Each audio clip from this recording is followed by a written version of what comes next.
Hi అండి.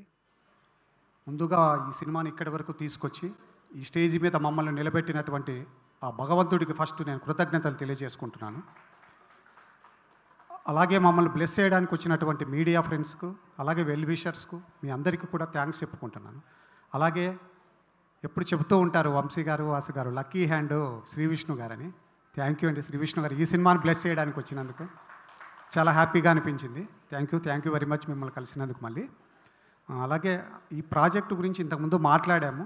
అంటే ఏదైనా సరే ఒక ప్రాజెక్టును ఒక డైరెక్టర్‌గా ముందుగా మాట్లాడడం కంటే, ఆ ప్రాజెక్ట్ ముందు మాట్లాడితే ఆ తర్వాతే ఆ డైరెక్టర్ మాటలకు వాల్యూ ఉంటుందని నమ్ముతున్నాను. కాబట్టి ఇప్పుడు ఎక్కువగా దీన్ని నేను మాట్లాడదలుచుకోలేదు ఈ పిక్చర్ గురించి. ఒకటి మాత్రం నిజం, ఈ సినిమాను నేను వెంకట్ కలిసి చేయాలనుకున్నప్పుడు మాకు వెనక ఉండి ధైర్యాన్నిచ్చి మమ్మల్ని నిలబెట్టి ముందుకు నడిపించినటువంటి దామోదర్ ప్రసాద్ గారికి, ఒక అన్నగా మాకు తోడుగా ఉన్న దాము గారికి, sir thank you very much sir. మీరు ఎప్పుడు తోడుగానే ఉన్నారు, మాకు ఎప్పుడు ఉంటారని కూడా తెలుసు. ఆయన ద్వారా అలాగే ఈ సినిమా ఇంత బాగా వచ్చిన తర్వాత దీన్ని తీసుకొని ఇంతవరకు తీసుకొచ్చినటువంటి బన్నీవాసు గారికి, వంశీ నందిపాటి గారికి కూడా థ్యాంక్ యూ.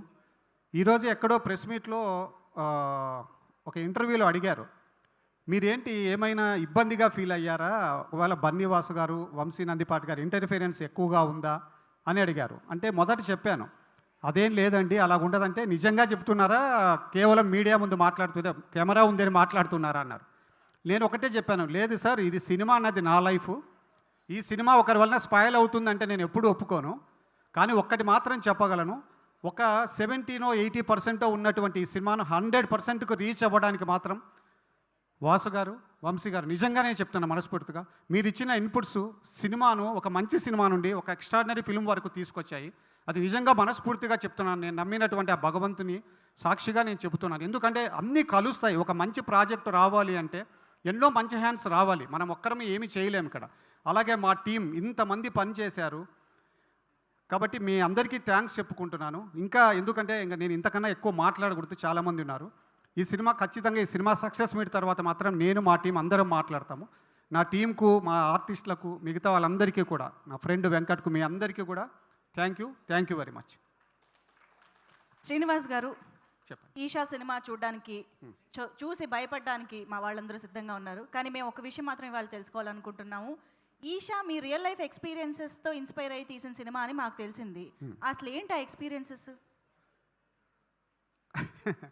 ఏం లేదండి, చెప్తాను. అది ఇప్పుడు చెబితే దాంట్లో ఉన్న థ్రిల్ మిస్ అవుతుంది.